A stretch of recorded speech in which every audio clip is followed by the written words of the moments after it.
All right, guys, it's time for the Next Level Guy Show, a men's interview, interest, and improvement-focused podcast featuring interviews with the greats from all industries to help you better your life. Each week, a new episode features an interview with one of the greats, covering all aspects of their story, from life hacks to tips and protocols that have allowed them to live life on the next level. We then highlight concrete action steps that you can use to improve your life. And now, your host, Ian Dawson Mackay.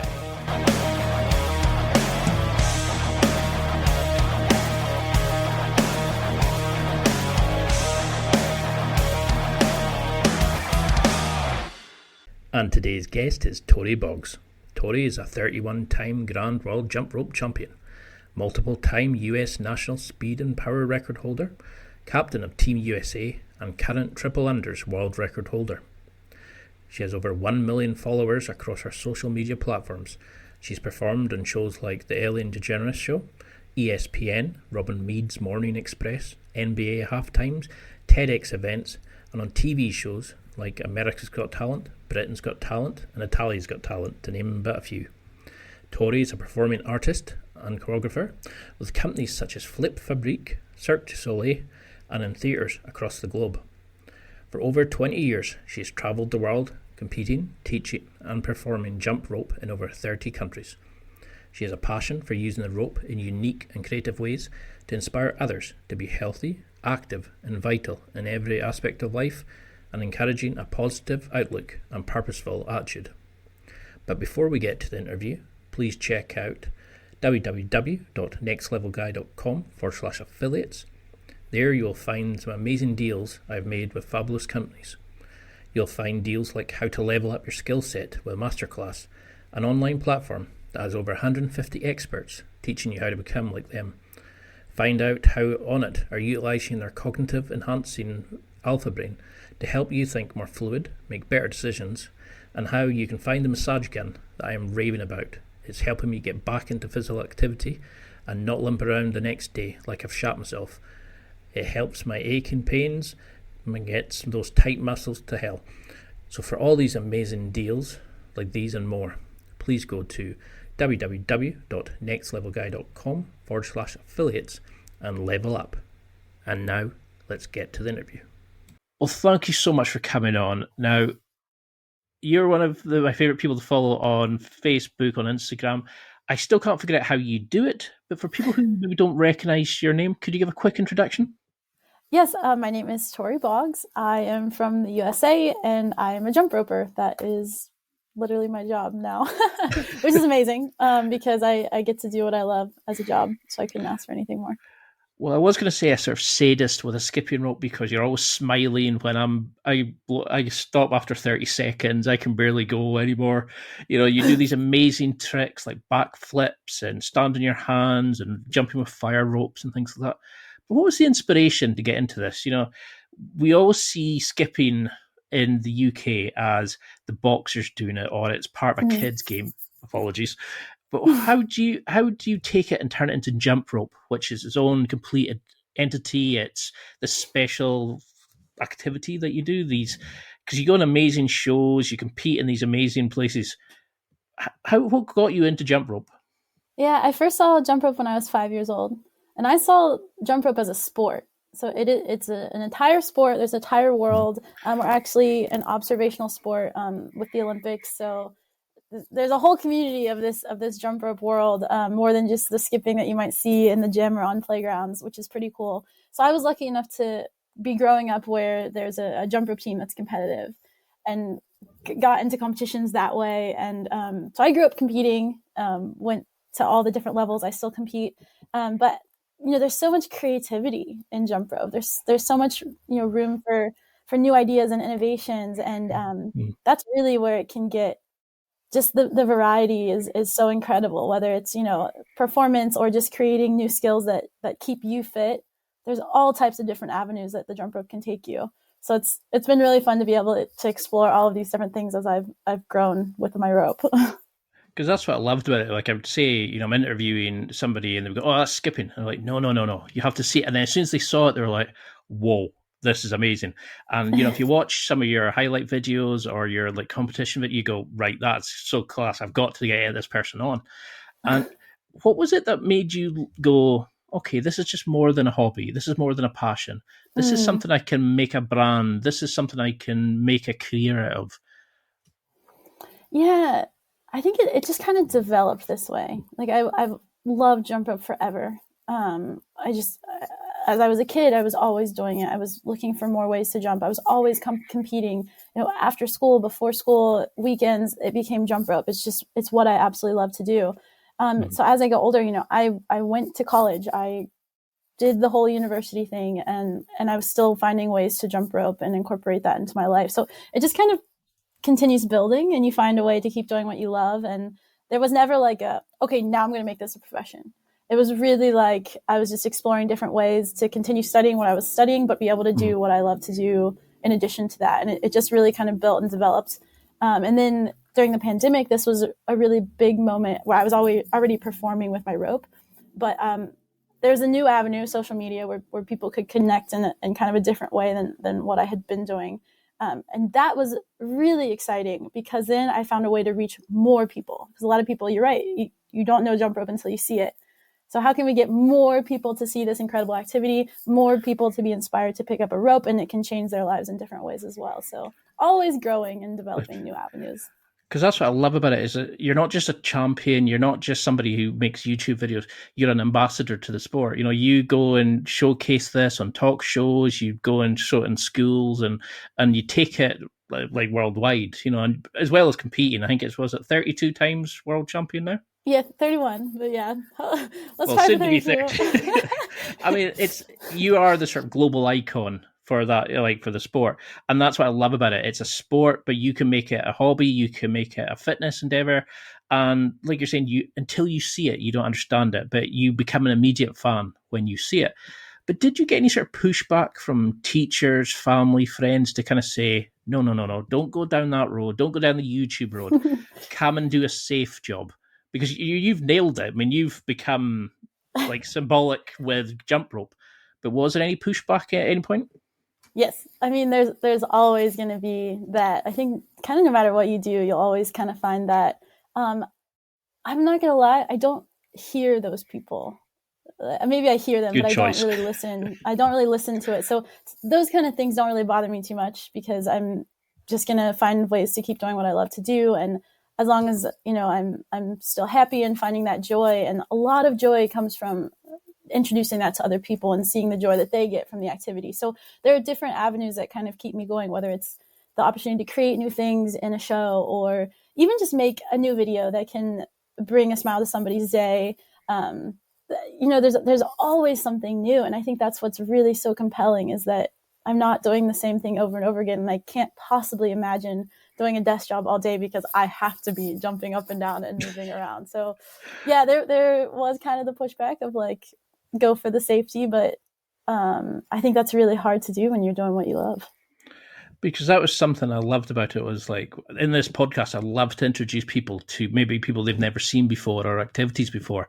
And when I seen what you do, I thought this is going to help so many people. It's going to encourage people who don't want to play team games, but they want to get into a sport and have fun with it. And, like people who have maybe done gymnastics at a certain age and then think, oh, I can't go further. And they're like, oh, here's a rope going up, and there's competitions. There's so much amazing things you do, all these sort of great presentations and stuff. And I think that's the beauty of it is you're not just a competitor. You're an ambassador. You're changing people's lives. You've made me a fan of it. I can't do I couldn't even figure out how to do half the tricks you do. But I'm desperate to start learning. So for somebody who's a complete newbie, how would we even go about it? Is it just a case of buying a rope and trying to just get a bit more movement about? Like, what advice would you give to a complete newbie who's picking up a rope for the first time? Hopefully one of your torque ropes, but... Yeah. Ooh, thanks for the plug.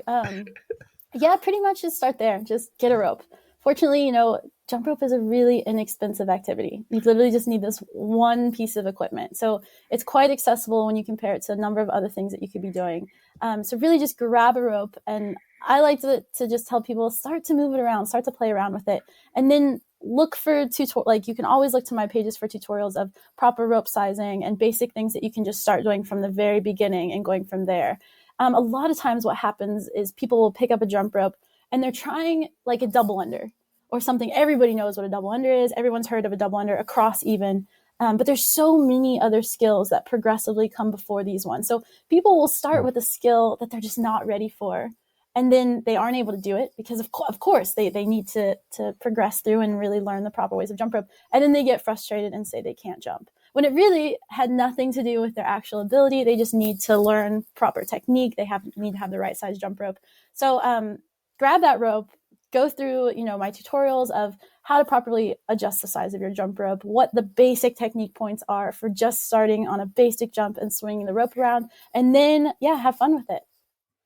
Because that's what I really liked about your YouTube channel. You've got like a video on exercises to build up your body to get able to jump, to get used to the impact, how to recover from it. But then you've also got like the footwork videos, the tricks. Now I'm going to butcher some of the names, but we've got the mic release, the splits, the bubble, the kamikaze, the back tack, the TJ, the Webster, is it the Jommy? And the Terminator. Yeah. And I just love like how you can end there and go, yeah, you do that, flick that. And I was actually following some of your videos and I was going, I can actually do that. Like you have such a great way of teaching this, and you really, it's a smile, it's enthusiasm you put into this. So how do we start thinking, okay, I'm going to make this a workout? Would it be a case of just getting used to skipping again, having a bit of fun with the rope? Because I like how you have your different styles of ropes. You have the ones that are a bit slower. Then you have the wire ropes. Then you have ones with different angle handles and stuff. Is it just as simple you encourage people to get on the rope and then try, boxer steps, double jumps, just have fun with it? Do you think? Yeah, for sure. It's about having fun. I think that's always at the forefront. Everyone comes in with their specific goals in mind too. I think most people picking up a jump rope, their goal is fitness, and it can develop into something more. So as they learn new skills or they learn, how to move the rope and work on that control, they end up really starting to love it because they see that creative part. But I think for the most part, it starts as a fitness component. So yeah, you can just start learning, like I said, the basics and building into it, and don't overdo it at the beginning, because jump rope is one of those things where you don't really realize that you're maybe overdoing it when you first start, especially if you're getting a jump successfully. You're like, okay, I got to go for 10 minutes. It's like, wait, your first day, that's actually really a lot. And so we want to make sure that we're preventing injuries and kind of building into it. It's almost like learning how to read and immediately reading a book, right? So you kind of want to go page by page, then chapter by chapter. And it's really quite the same in jump rope. So when you're first starting out, I would say stick to, 30 seconds at a time. Don't go really too much more than that. Don't do 10 minutes of solid jump rope when you're first going. Maybe just do 3 to 5 sets of 30 seconds. And then, slowly take a day off and then come back into it and build into it until you're kind of going into that goal of whether it's fitness or learning new skills. Because that's the great thing about it, was you were mentioning that you have to build up your tendons, you have to build up your structural frame to get used to it. Because you can be like, I'm 6'3". Oh, there's going to be a big impact on the knees. There's going to be a big impact on like the bulk of me landing. And I like that you remember to cover those sorts of things. And, when you're learning a new trick, the rope seems to spin at God-foreseen speed. How do you even slow it down to make the rope turn automatic, but also see yourself from a higher level so you can understand what your body's doing? So you can bring your leg in and not just tie yourself up in midair. Is it a way? Is it a good way of learning this to slow it down? Do you use like these practice ropes that you very, very affordably advertise on your website? Thank you, torqueropes.com. So I always tell people to start out with a beaded rope because it gives you a lot of feedback. You have the visual feedback of the colorful beads. They're a bit thicker in the rope. You have that auditory feedback when the beads hit the ground or even as they kind of fly past your ears. You have that tangible feedback because there's a bit of weight on that rope, But I never really encourage weighted ropes unless you're just trying to build muscle or just do regular jumps. I don't encourage weighted ropes because they really change the technique. And when it comes to jump rope, you're doing so many jumps. So that's an opportunity to develop technique quite quickly. But the hard part of that is that you can develop bad habits very easily as well.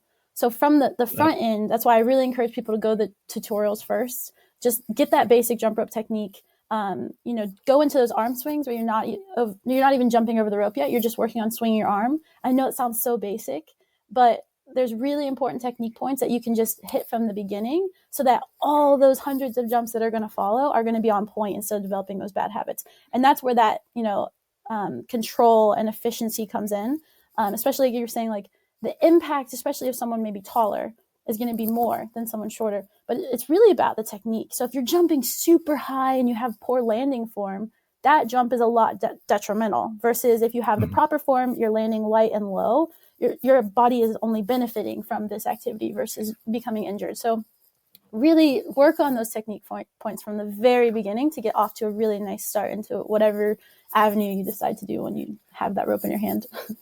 I love it. I mean, because in your videos, you like while you're doing your collaborations with other sports players, etc. Yeah. Like Holly Holmes, you'll show her like when the rope's here, and you just a visual cue, and you'll give people sensory feedback to what to look out for, and you're like, I see what you mean, and you just have a bit play with it, and you're okay, and you do slowly build up the skills. But has there been a trick that you've really struggled with that's really kind of grinded at you and you've managed it? What did you learn about learning and skill development at that stage? Yeah, I mean, there's tricks that have taken me years to get.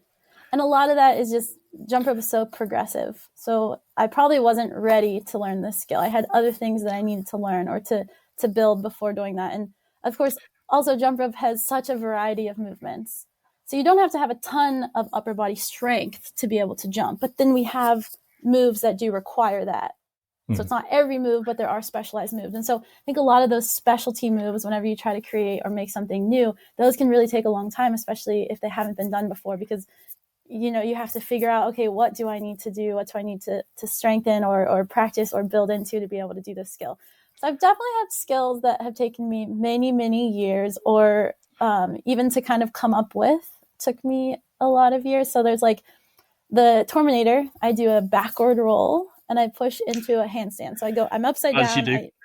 I go, just casually. I push up into a handstand. And I had always done this skill even when I was little. And so I tried to make this point of like making a signature skill. So I always do this in a routine, but each year I make it a little different. I make it a little more difficult. So I'll push up and I'll come out in a cross.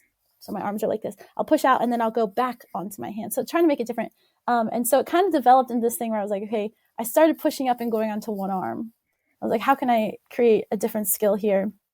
So I played around with like, if I put the handle behind my knee and I grab it with my knee, what can I do with that? So I can push up with one arm, I grab the rope and come. So that skill I could not have done at all, like right off the bat. It took really a lot of development and strengthening in that skill of being able to do that. And so really, this is the really cool thing about jump rope is that there's all these little skills that add together. So you can have all of these little wins, these little progressions that kind of add into being able to do this bigger skill. And then a bigger skill, and then making it more difficult, putting it into a sequence. There's really just no ceiling when it comes to like what you can create and come up with. And the other special thing is that everyone kind of has their own style. So how I do the skill can be really different from how you might do the skill.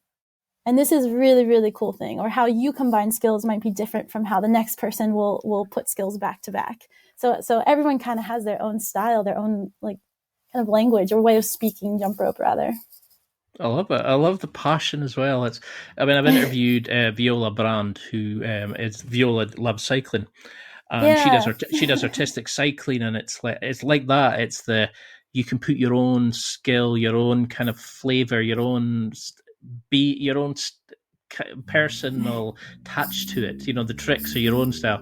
So how do you start creating a routine? How do you take such creative? Because to some people it might seem a series of moves, but you make this kind of beautiful like scene of flow. It's almost like you're talking through the tricks you're doing. Where does that creativity come from, and how do you start creating it? Because the things you do from on Ellen to all these like competition shows is completely different to the the halftime shows you give. And how do you talk to your audience, if in a weird way of saying it? Yeah, that's there's a lot of complexity there. So for one thing, it's taken so much practice to get to that point of being able just to know the rope, to know, how I'm going to move the rope, like the things that I want to do, years and years of practice and mini movements and experimenting with different jumps. For sure. That's a huge part of it. I feel like if I'm going to kind of present jump rope to someone, I'm thinking about what I want them to see from what I'm about to do. So in a competition, it's going to be quite different. Like you said, like in a competition, you have very specific amount of time to do your hardest skills as perfect as possible, with the best technique you possibly can. So how I'm approaching that is quite different from how I'm approaching a group of kids who I want to hopefully inspire or encourage them to pick up a rope. I'm going to do things that maybe they can relate better to. Like they probably can't relate to me having the rope go 4 times around myself, landing on my hands, the crossed in a funky way. Like it's really cool, but there's so many technicalities there that might not get caught in the competition versus when you're in a performance or a show where I get to really kind of bring this fun style to jump rope so that people also are feeling that fun, that enjoyment whenever I'm doing it. So that's kind of how I start to approach doing different routines for different things. I have, of course, my favorite skills that I always love to do. Like I love to flip.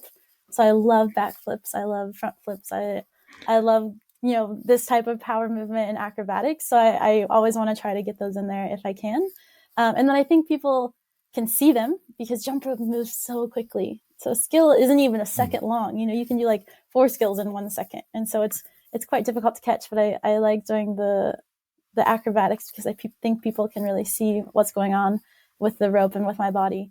But yeah, and then music is another huge component of that, like feeling the song and the style that's there and creating my movements to also go with the song that's being played or that I get to choreograph to. And I really love this component. Choreography is one of my favorite things.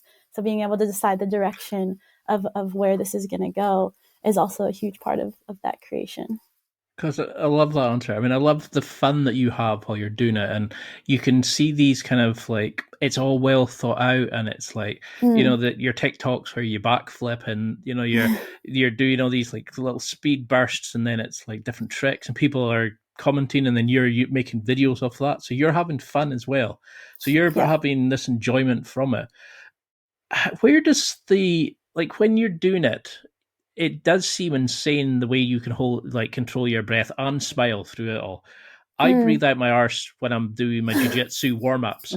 How on earth do you keep are you taught to I've used box breathing, where you count to 4 or hold the breath, count to 4 for stress.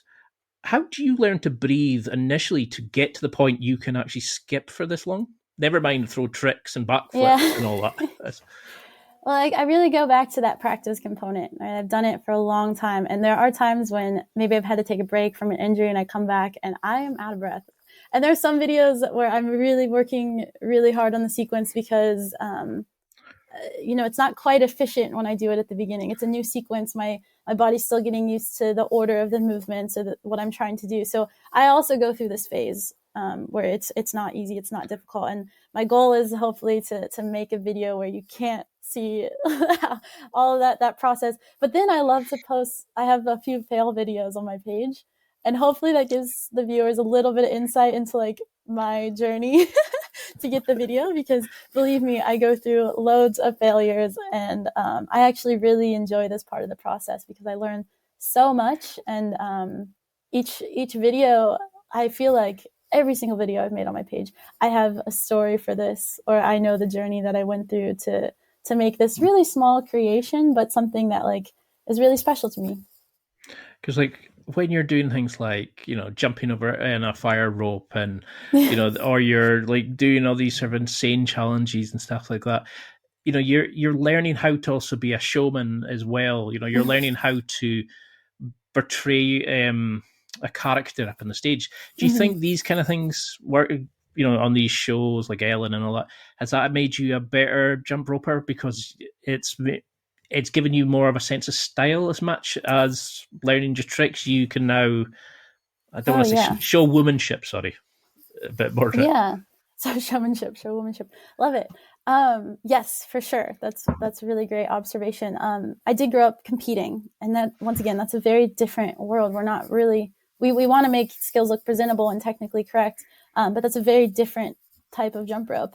So as I've gotten more into performances and have developed that part of my craft, it's been really wonderful to be able to experiment with different ways to portray the activity that I'm doing, or bring out my character or whatever it is that I'm in the show at the time, trying to display.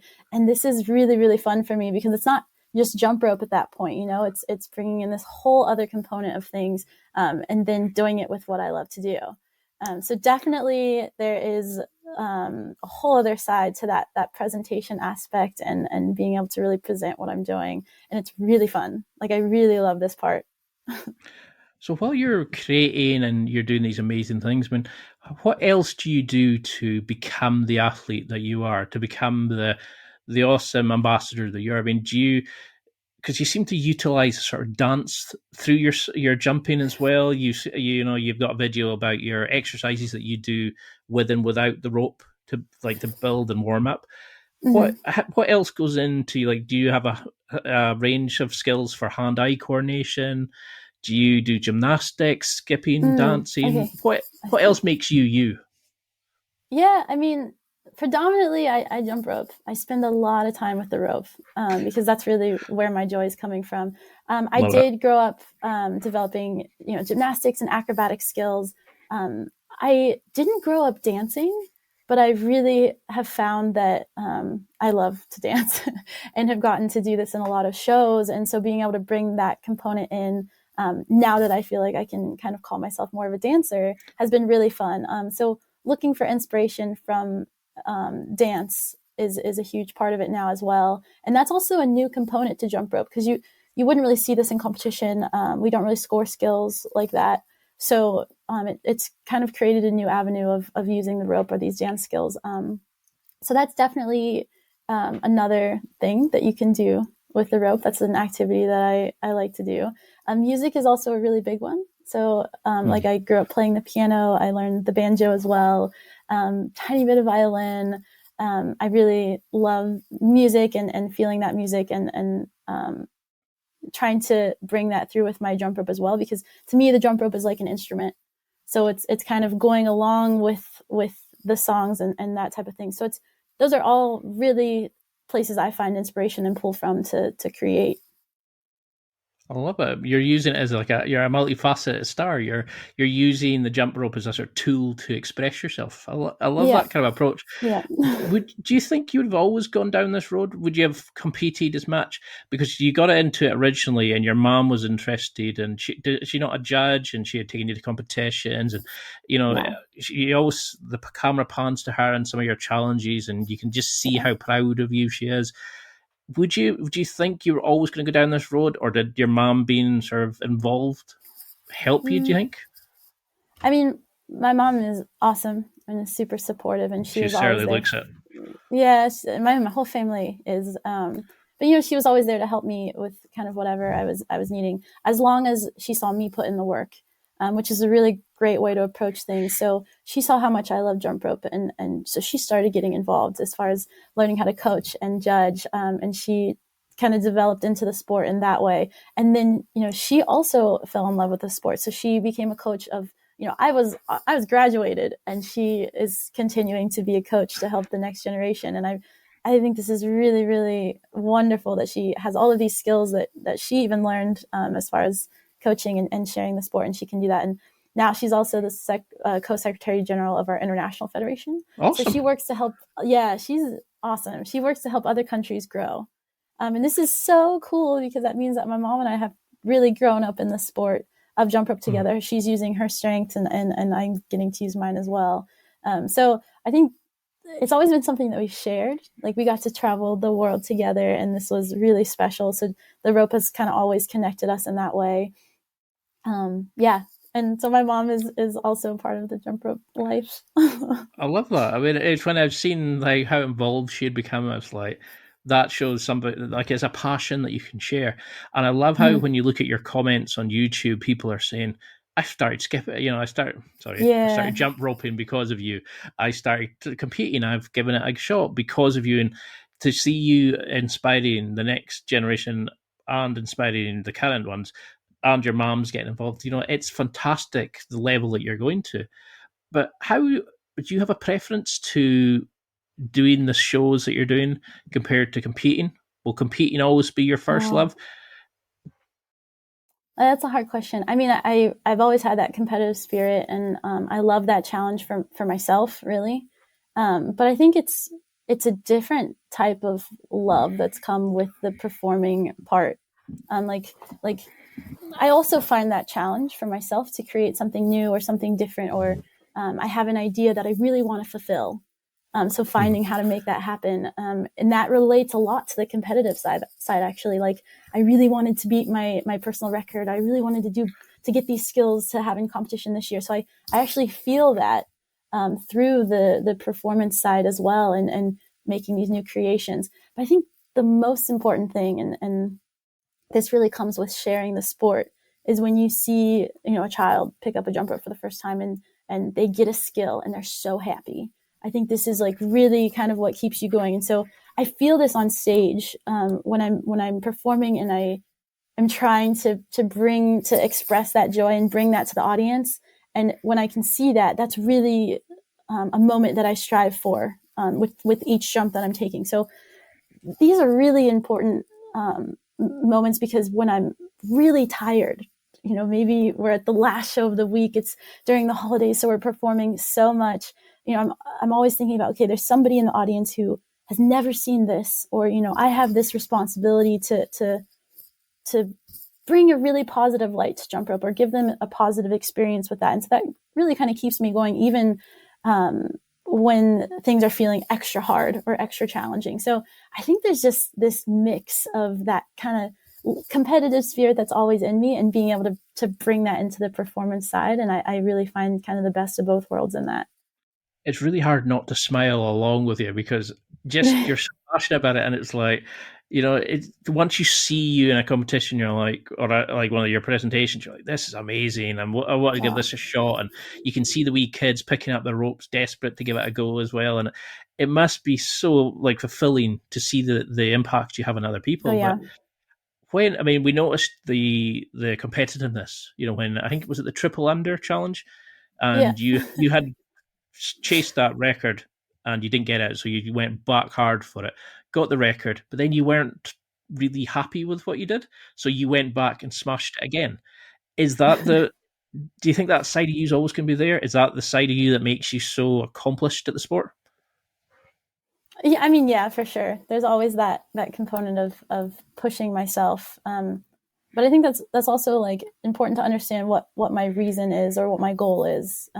Because it's always, I think it's important, rather, that it needs to be about my personal goal. So I'm not there to really beat the next person. Like I'm there to do my best and push myself in that way, because you can never control what other people do, but you can only hope that other people are doing the same to help themselves feel that fulfillment. So I think that's really always been a really important goal of mine, is not to worry about other people. I'm not there for that. I'm there to get my goals and try to do the best that I can do, and then hopefully be able to inspire other people to find that also within themselves. And that approach, keeping that in mind, has been a really, I think, healthy way for me to continue jumping rope and be able to compete as I've gone. I love how you utilize like intrinsic motivation. You're not looking to external, like, oh, I want to beat her because she beat me last. You're thinking, how can I challenge myself? What do I personally want to accomplish? Not, oh, well, I just want to beat them because, and it's like intrinsic goals are so much better, in my opinion, than external motivation. Do you have a sort of mindset ritual Because when you know you're going in and you're going to have to do 6 minutes of triple unders, or you're going into high stake competition, how on earth do you get yourself ready for that? Because the thought of it is terrifying. Yeah. How do you do it? To be honest, I don't think about that. I'm not like, oh man, here we go, 6 minutes. That's not at all in my mind. First of all, it starts with training. So you never want to approach a competition feeling underprepared. I mean, I've done that before, and that's a horrible feeling. So it really starts from those hours and months and years even spent in the gym training to prepare yourself as best as you possibly can. And then there's a bit of component of like, once you're there, whether or not you feel that you are prepared or not, you're there. And so you got to take, the best advantage of the situation. And, different things can happen. I've been at competitions where I get really sick, or, my rope breaks on the floor, and that's really unnerving, and things happen. So you just try to prepare yourself the best that you possibly can leading up to that, so that whatever goes wrong that day, you can feel like you can handle it confidently, or kind of tackle whatever that challenge is. And sometimes it makes it more fun, because like knowing all of what you put into that journey and all that work that you put in, hopefully you're getting a positive result. You're doing the best that you could have done. And that's a really, really rewarding process, because the other end of that, feeling like you didn't give it your all on the floor, or leaving a competition really feeling like it wasn't the best that you could do, that's really not a good feeling. It's lasting. And I want to try to avoid that at all costs. So I'm not really thinking about how difficult this is about to be. I'm just thinking about, let's do the best that we possibly can. Let's take advantage of the moment that I have, because I won't have this moment again. And hopefully I've done everything that I can leading up to this moment, and then enjoy it. Like, it's going to be hard. I already know that. So let me just enjoy this part of life where there's a struggle, and let's see what happens. No, it's good. It's time for a quick break. There are millions of potential products to buy, so how do you know which ones are worth your hard-earned money? Simple. You go to nextlevelguy.com/affiliates and explore those that will transform and improve your life. You'll find deals, listener exclusives, and special offers with some great companies. Recommendations are 100% honest and only on items Ian has tried or believes in. The companies showcased will make you a better man in all areas of your life. Simply go to nextlevelguy.com/affiliates and level up.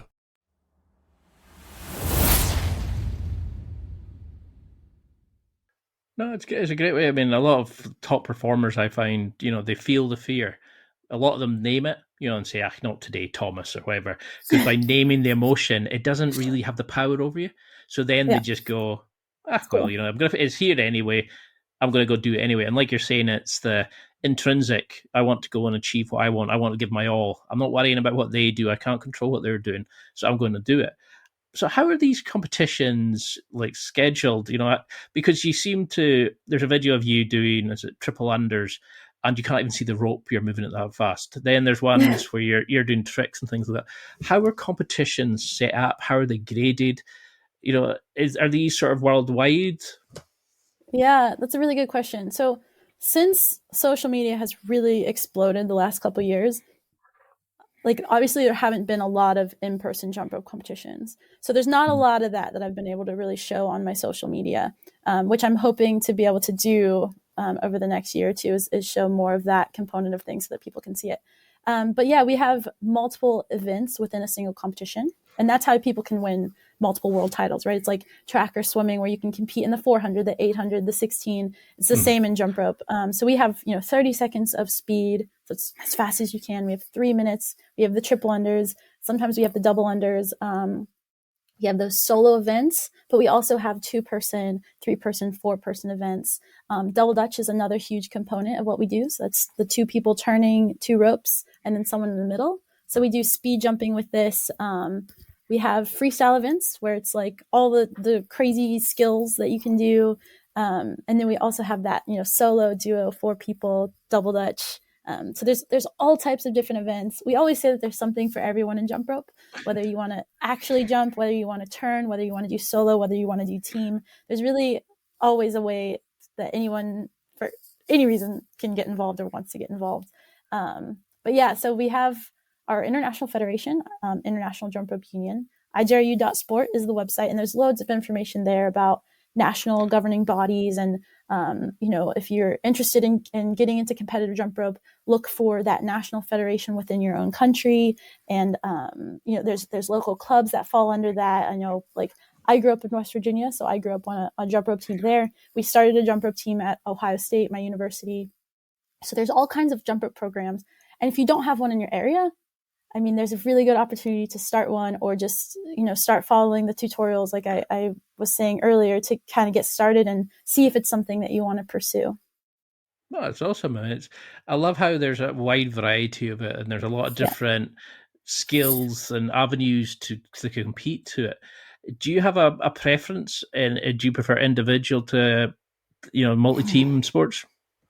I mean, it's real, like, the best part of jump rope is sharing it with other people. So Double Dutch is always one of the most fun events. It really is, because, there's so many more things that you can do, because there's 3 people, sometimes 4 people, and there's 2 ropes. So that means you're not always having to hold physically a jump rope. So that opens a whole other avenue for skills that you can involve while jumping, or vice versa. You don't always have to be jumping off the ground. So you can be holding a jump rope, but not have to actually leave the ground.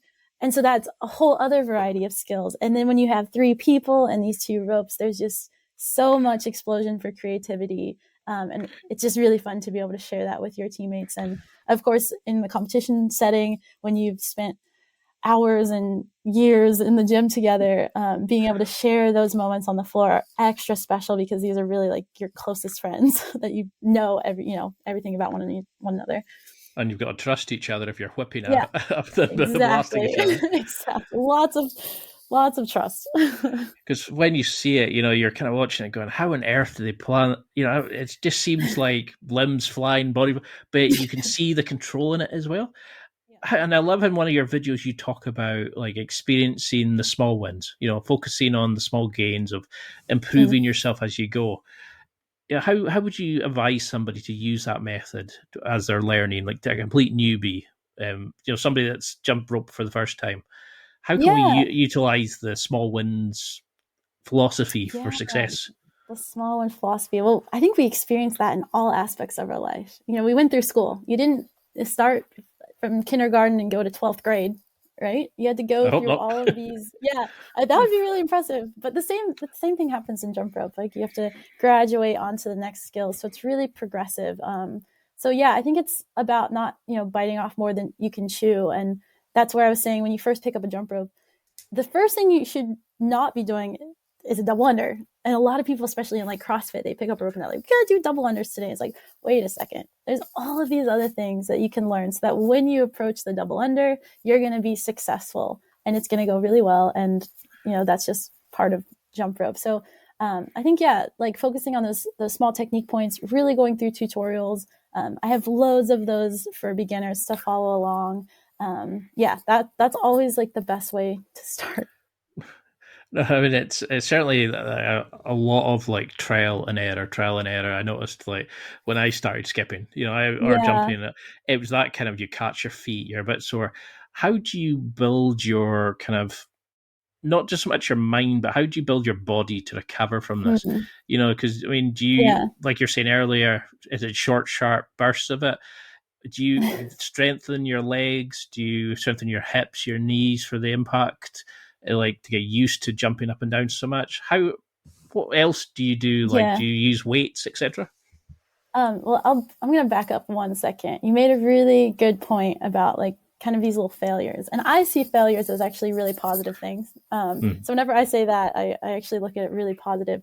And jump rope is like, you're going to have lots of failures. Yeah. So I think it's actually a really great tool teacher, especially for kids to learn, like, okay, you messed up.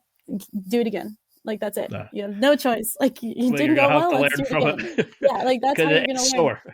Yeah, exactly. And so I think it's actually really great of a learning tool for this type of mindset through all of life, jump rope or not, because we do have so many skills and they do work progressively, and you're not going to get it first try. I fail all the time. And that's kind of what I'm trying to show on my Instagram when I post those fail videos is, yeah, here's my result. I got this video. I'm really proud of this video, but here's the behind the scenes of everything that led to this moment. And I was rolling on the floor. I was tripping. I was falling. I was making lots of mistakes. Sometimes getting injured, which I try to avoid, but it can happen. And that's just a part of life.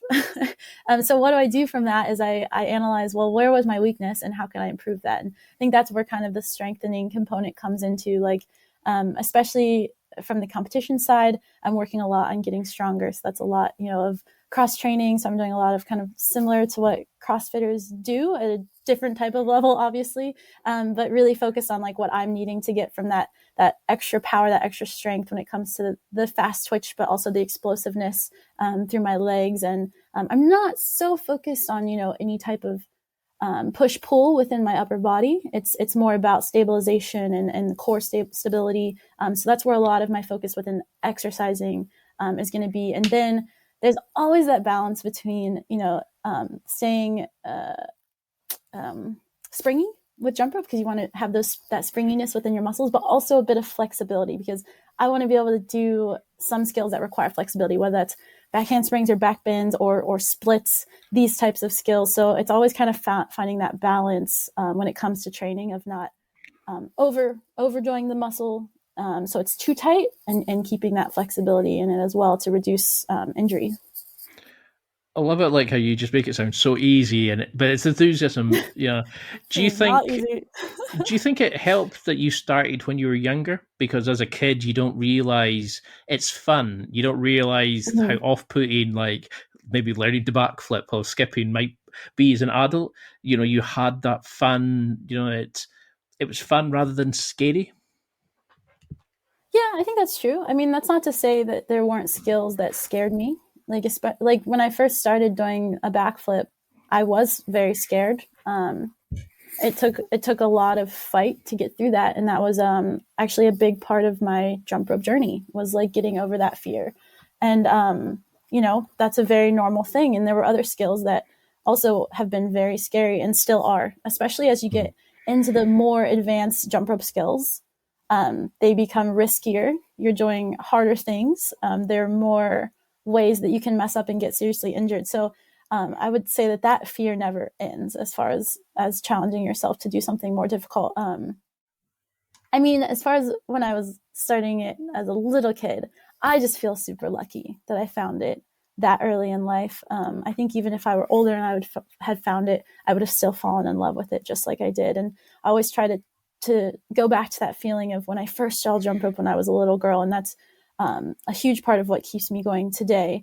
Because believe me, there are times when I do not love jump rope. Like, I've been in the gym, I've been frustrated, things weren't going well, I wasn't getting skills, and I went through periods where I wasn't getting better or faster. And that's very normal. That's a normal, like, kind of relationship that can happen. But ultimately, I always go back to that feeling of when I first saw jump rope and I first fell in love with it, and what is that to me, and try to get back to jump rope and find that love again within the activity. So I just feel more lucky that I found it when I was a little kid. I think there are actually a lot of advantages of coming into it later, because a lot of, especially the adults that I see pick up jump ropes, they have really a unique insight into skills and creativity, because within the sport, we're so stuck on how we progress through a jump rope program. You went from A to B to C, and all these skills progressed, and this is how you did it, which is great because it gets people to a certain level. That's really the technical aspect of the sport.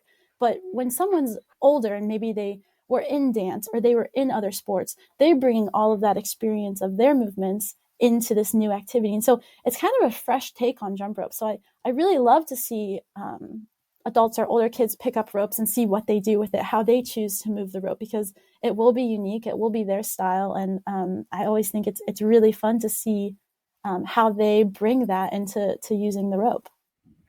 Because I love how, like, you look such a natural on camera, but to know that, like, even somebody who's done this for years, who's an ambassador, world champion multiple times, you still feel that fear and you go and do it.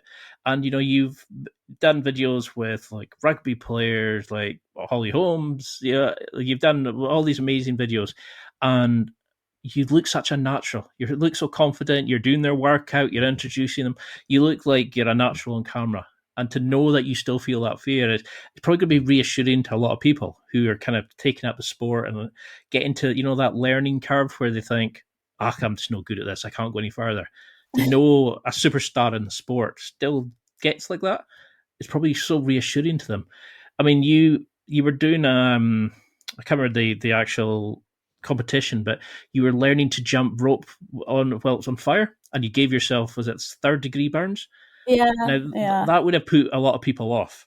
You went ahead, got back on the horse, so to speak, and then set as many ropes on fire as you possibly could to get into it. How on earth do you just think, does the fun of it take back over? Does the competitiveness that I want to achieve this?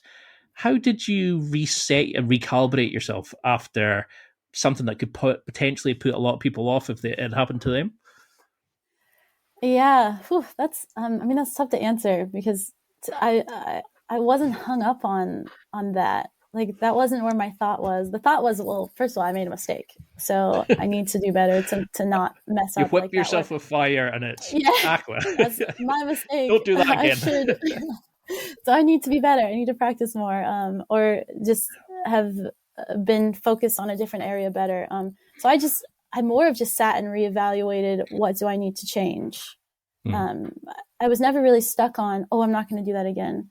I think that's a large part of wanting to fulfill something. Like I had this this image, this creation that I wanted to make, and I wanted to find a way to create that and that experience. So when I wasn't able to do that because of my mistake or messing up or injury, then I wanted to find a way to be able to come back and make that happen, if that makes sense. So I wasn't really hung up on that, or injuries in general. I don't think they happen to prevent you from doing it necessarily. I think they happen to show you how to approach it differently, or how to problem solve, or still get your goal. It doesn't mean your goal has to change. It just means that maybe you need to find a different way to get there. It's like going through a maze, right? Maybe that direction is a dead end, and maybe you need to reevaluate, turn around, and go a different way. But that doesn't mean that you can't get to the end of the maze. That's a brilliant answer. And do you feel that fear when you're going on to Ellen, when you're going in to talk to kids? Does it appear, or is it does your passion for the sport overtake it? Do you find like having to speak in front of an audience is scary, or are you just becoming so used to it with the competitions now? Have you found a way to deal with that pressure? I mean, I think there's always going to be a bit of nerves, but also excitement when it comes to things like this. I think that's actually really important that I get nervous for things like this, because to me that means it matters. Yeah. Like what I'm about to do in front of these people, or say, or present, or even just talking in front of the kids, this matters. And so I really want it to be. I think I get nervous because I want it to go really well. Like I want it to be a good experience for them, and that's actually a really good thing. So I sometimes when you get nervous and you think, I want it to go away, I think it's better to embrace that and use that, and bring it out in terms of the excitement that you want to get through to people, or the passion that you want to share with them. So yes, going on Ellen, I was incredibly nervous, but I was also really surprised. Excited. Of course. But I was also just really excited. I was excited to get to share what I love to do. I was excited to meet this person. I was excited to be in front of the audience and show jump rope to more people. Even if I'm going into a talk or a school show or anything like this, I might be nervous, but I'm really excited for that opportunity. And I feel really lucky to be able to be in that position where I can do what I love each and every day and reach different people because of it. So like, does that come across in the same way when you're doing, say, like the triple under competitions, while while your body's on fire, your muscles are aching? What keeps you going again? Is it going back to the intrinsic motivation? That you have a goal, that you have a dream that you want to achieve. You're not really caring what anybody else is doing. You're just dialed in on what you want to achieve. The same way you are when you go out, you want to give a good performance, a good representation of the sport. Yeah, I mean, I think that's pretty fair, that it's kind of the same mentality, but then more intrinsic. So it's for myself. So in that moment, it's more about, let's see what I can do today. Let's see how I'm going to to solve through this or fight through this or what I'm capable of. And it's really, intrinsically based in that way. It's hard just watching it, but to imagine what you're going through, and you do it for like 6-10 minutes, then you're doing multiple competition. You do such phenomenal things, and you're like, you don't look like you've barely broke a sweat, and that's what I love about it. That's super nice to hear. Because I'm dying inside. Because when you're watching on your competitions, and I think you just come on, you done some backflips, and people are like, "Whoa, she just skipped with a rope on fire," and you're like, "Just wait." It's like you could see that moment. You loved the fact that you were inspiring so many people. Mm-hmm. But how do you build yourself? Like, how do you eat? Like, what habits have you built in? Diet, supplements, things like that. How do you keep in such great shape to be able to keep positive, keep motivated, especially with all the traveling, competitions, etc. you do? Yeah, I mean, I won't lie, it's hard. Traveling so much, it's hard to keep a routine to follow. This is a really difficult part of life, actually. And with that, staying healthy, because we need routines to help keep us healthy. So this is a really difficult and constant battle, as is when you're performing and you're in a show that you're doing so many times a week and you're exhausted, you're wearing your body. It's really important to be paying attention closely to how your body's feeling, things that you might need to work on or strengthen. This is really, really important component because you want to be able to work. So you want to prevent injuries as much as possible. So it's really kind of a constant battle. I do prioritize nutrition and eating well. I prioritize stretching and rolling out and foam rolling and making sure that I'm doing the PT things that I need. And I share a lot of that on my Instagram as far as like things that I do to help keep my shins strong, my calves strong, but also loose. I have put a lot of that on Instagram or on YouTube as well, as far as like my routine when I warm up. And a lot of that is also keeping the same routine. So no matter what country I'm in or what time I'm doing a show or anything like this, I have my warm-up routine. And this is kind of a way that I can you sort of switch on to... Yeah, switch on to what I'm about to do, dial into the focus on my show, on my performance, and disregard maybe the different stage or the different environment that I'm in and be able to still produce something strong. Because there are a lot of components, even in competition, that come into play. Your bed's different. Like I'm traveling around a lot, whether it's hotels, whether it's the apartments that I'm living in, whether it's, before competition, just something so small as like the bed that you're sleeping in is different. And this can change how you wake up. This can change your day. So I think finding these routines that you can travel with you is actually really, really important. So I have my tools that I use. Like I have my head earbuds that I put in and I listen to my warm up song and I go through my exercises. I have my foam rolls that I use. I have my my toe spacer products that I'm always using for rehab things. Keeping these routines as far as, I wake up and I drink a glass of water. I wake up and I read something on my phone.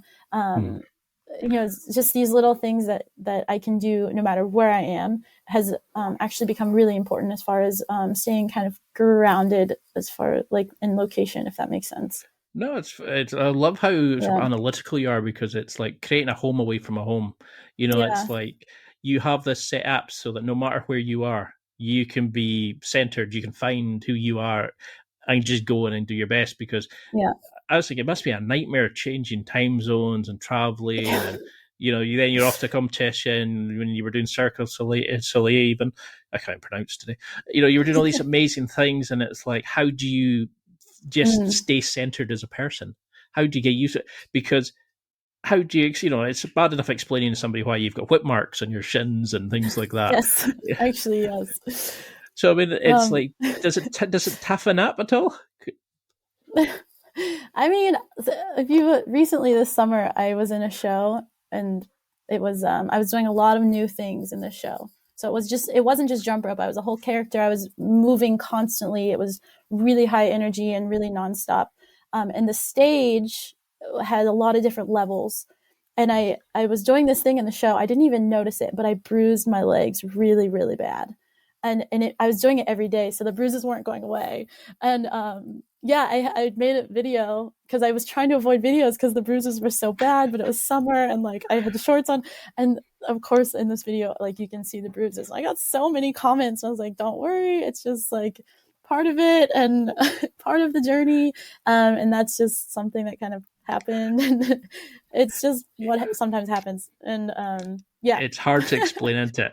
I mean, when you start jiu-jitsu, you get like grip marks where people have put like grabbed hold of your arms and stuff like that, and you see all the bruises where they put pressure in. It's the same with your legs, and you don't want to wear shorts. People think something's wrong, something's happened to you, and it's like, it's okay. Just in a couple. Yeah, I'll explain later.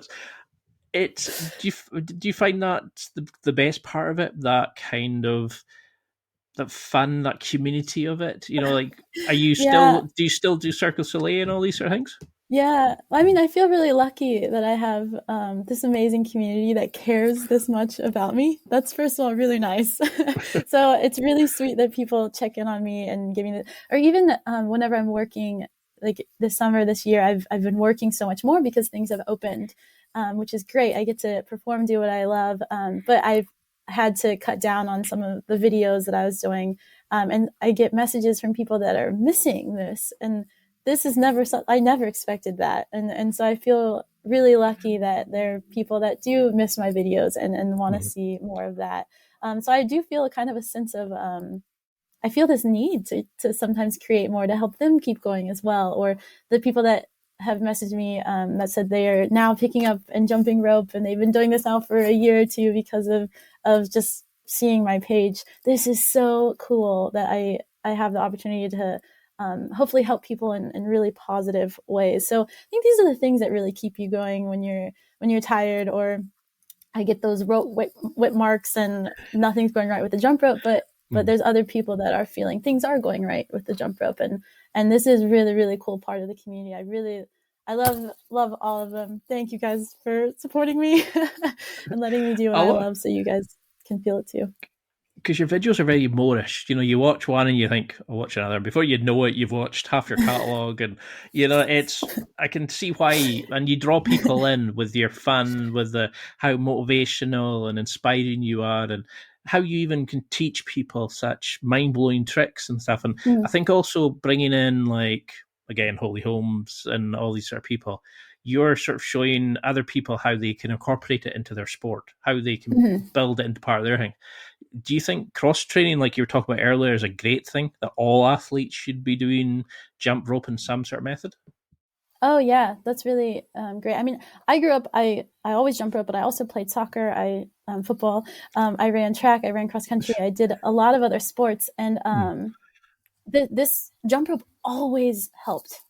Like I always found myself kind of an advantage in those sports, whether it was cardio, endurance wise, whether it was just coordination, because jump rope really teaches both sides, right and left. So in football, I was really good at kicking with my left as well, and as well as my right. And this is really cool. So I think it's really helpful when it comes to teaching coordination and full body control and kind of that physical literacy. And so I really love these athlete collabs, with Billy Meeks, the rugby player. It was so cool because he was really quite good at jump rope and the sport translated quite well. And he said that they use jump rope as training. Same with Holly. Like she is quite good at jump rope because she uses that as training, and it goes directly into her sport, which is really, really cool. I loved how, like, while you're watching the videos, some of them are like really surprised at how good your skills were. Like how you were hitting the mitts well, how you were throwing the ball, and they were like, what? And you can see how just that skill sets from your competitions, etc., passes on to other sports. And I know there'll be so many athletes thinking, I need to try this. This looks awesome. So if we had to sort of sell it, which I don't think you're going to have to, because I know there's so many people just now listening, how do you want them to start? What would you say to somebody on the fence just now? If you had to sell jump rope to them, what would you say? Oh my gosh. I mean, at the top of everything for me is always the joy of challenging yourself, the joy of learning something new, the joy of being able to find fun in an exercise. So to me, I think the best selling point to jump rope is the joy that it brings to people. And how you feel that joy is unique to each person. So whether it's jump rope helps your sport that isn't jump rope, that's a joy. That's a positive thing that it can bring to your life, whether it helps improve your physical fitness or being able to go longer, or you love, just jumping to music in the gym, and that's the joy that you find, or whether you love to jump rope with your little one, or share that with other kids, or jump rope with other people. Like, I think no matter what you're looking for, joy is at the top of that, and that can be different for everybody, but ultimately that's what it comes down to. So pick up a rope and find that joy, or even the joy of just challenging yourself. Like, it's going to be hard, but you're going to feel it when you finally get that skill that you've been working on. Because you've built this juggernaut of a channel, you're changing, inspiring so many people to take part. You're showing how it can be utilized in different sports. But has there been a favorite collab that you've done? Like any particular one that blows you away? Maybe, I don't know how you want to answer that for future ones. And B, how do you want to grow your channel? How do you want to continue this like selling of the sport, to encouraging people to get in, to becoming a global ambassador for it? How would you like it to carry on, as well as winning the 32nd, 33rd, 34th, etc. competitions? Well, those are two hefty questions. So collab wise, so on my torqueropes.com website, I actually have a little blog. I don't know if I probably need to promote it more, where I kind of talk about each of the collabs that I've done on YouTube and the experience and what it was like working with that athlete. I really loved meeting Holly Holm because she's been a huge inspiration to me. So that in itself was just a dream, to be able to collab with her, meet up, jump rope with her. She was the sweetest, and we had really such a fun time. Like, we didn't want to stop during the shoot. I'd love to get her on the show. She looked... Yeah. She's really, that is an athlete to be inspired by, and I love what a strong woman she is. So this was a huge thing because I had been a huge fan of her for a while. I also really loved collaborating with Chloe Bruce. She's a martial artist from the UK, because... And I is know that the her one with the thumbnail with the leg just like that? Yes, like straight up. She is incredible. She is one of the sweetest people, and her talent is just amazing. And she has such a good attitude and mentality. And I was looking forward to that session with her because I'd been following her on social media for a while, and I just thought she was so cool. But then meeting her in person and how the interaction went, it was really like, she made me. When I left, I felt so inspired. I think it takes really special people to be able to do that. So I really love this collab. All of them have been so good. I really enjoyed working with Billy, the rugby guy, because he was just so down to earth and just like really cool to work with. Really fun person. Well, maybe expand really it. Cool too. How would you, anyone that you would like to collaborate with that you haven't yet? There's also so many of those. Havthor Bjornsson, the strongman. That would be amazing. Yeah, I really want to jump rope. He jumps rope. That's the thing, is I know he jumps, and I know he's quite good. And so I would love to collab with him. I think it would be really fun. I think it'd be really funny. I think we could both learn a lot of moves together. So that's definitely a goal that I want to make happen. Do you have any pull there? You got the connection. I think I will try to say that. Okay. And how, before you take on the mountains and win, how do you want to expand your brand? How do you want to take this further? Is it just going to be a side hustle that you enjoy doing, or are you going to use this now as the goal to inspire all the little kids who maybe are thinking they want to get a sport, but they're not sure what's for them? You're going to inspire people to get back into shape and things like that. What's the overall goal for you, do you think? I know it's a big question, but the overall goal is to I do it because I love it. And ultimately, like, as much as I love helping other people jump rope and everything, like, ultimately it's what brings me joy. So, leading with that, that's always the goal, is to be happy, and do what I love and what makes me happy. It's like the large picture goal is to always just keep inspiring people. How I do that is kind of those questions. And I do have some projects up my sleeve that I'm like not quite ready to talk about. But I'm kind of constantly creating and following different routes and hopefully making new ways and to reach new people and innovate that way. And that's really exciting. It can be really scary, but also makes it really fun. And in the end, with the result, it always makes it really worth it because I know the journey that it took to get there. So I'm just excited to keep bringing jump rope to new people. Well, you're definitely one of those people you mentioned earlier where you said, there's special people who inspire and motivate. I mean, I could listen to you talk for hours. You've got me smiling. You've got me wanting to try it. I'm so glad we made the connection. I mean, I know it's been an hour and I can't believe it feels like 5 minutes. Oh, but wow. Okay. Until we can get around 2 in and get you involved in other stuff and as well. What do you want people to take from this? What do you want them to remember or to think about or do from this interview? Well, first and foremost, pick up a jump rope. Everybody, pick up a jump rope. Torquerope.com. Torquerope.com. Go there now, and then go to the YouTube and follow all my instructions.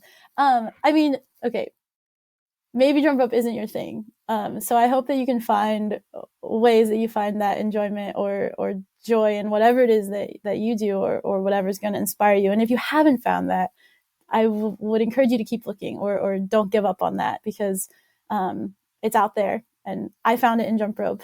But there's a number of other ways that it can manifest to bring that positivity to your life as well. I love it. I love how you're so passionate about it, and there's so much there. Like your channel is a godsend for anybody wanting to learn. There's such amazing things you do, and you're kicking ass, you're taking names, but you're having fun with a smile. Keep doing you because you're encouraging so many people and achieving so much. But for people who want to find you, who want to follow you on social media, buy a rope preferably, how do we keep track of you? How do we find you on social media, on Instagram, your website, etc.? Yeah, Instagram, my name is SnoriB, SNORIB. Okay, quick little story about that. I did not snore growing up, but my parents got me a pillow that said Snorri on it. So it's like snoring plus Tori, Snorri. And I was in this interview that all my friends saw, and in the background, I was being interviewed in front of the pillow. So everyone started calling me Snorri. So then when I made my Instagram, I made it SnoriB. So Tori Boggs is the B. And it just kind of grew. And then I didn't expect my Instagram to take off.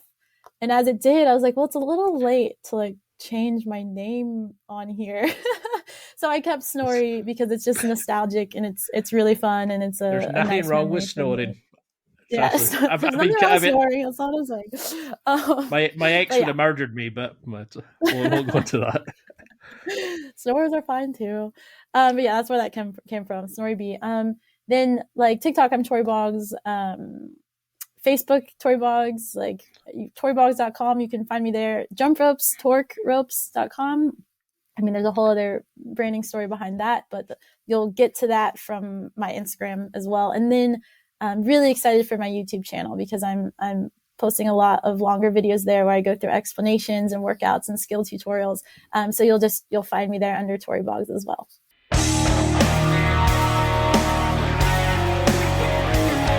Well, that's it for another week. And thank you for listening. It's now time to take what you've learned and use it to develop and enhance your life with the key points mentioned. Listen, try it, embrace it, use it, and crush it. Now's your time to hit that next level in your life. If you liked this episode, then please leave a comment on the show notes or a review of the show on your podcast platform. Everything helps evolve the show. Until next week, keep seeking the next level in your life.